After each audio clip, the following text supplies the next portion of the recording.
If you're applying for Social Security disability benefits, you might be wondering how detailed your answers should be on the application. The answer is that your responses need to be detailed enough to clearly show how your condition limits your ability to work, while still being focused and easy to understand. A common mistake people make is being too brief.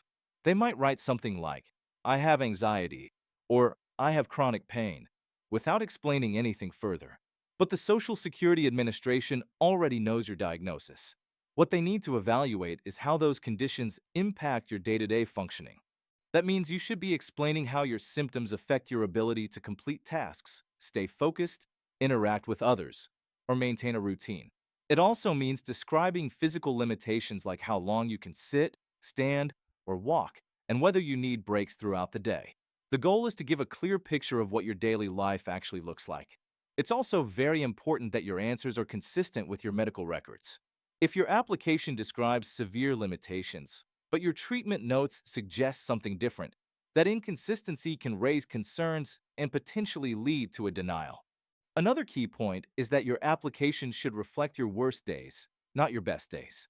Many people are used to pushing through their symptoms, so they unintentionally minimize their limitations. But Social Security is evaluating whether you can sustain work on a regular and ongoing basis, and that includes how your condition affects you when it's at its worst. At the same time, you want to avoid going to the other extreme. Including too much unrelated or unnecessary detail can make your application harder to follow.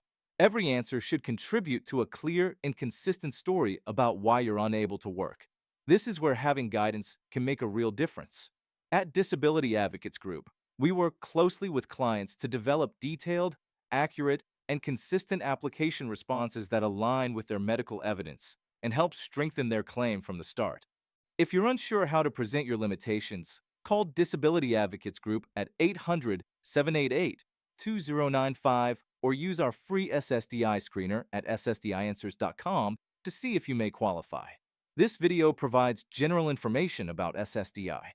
It does not constitute legal advice.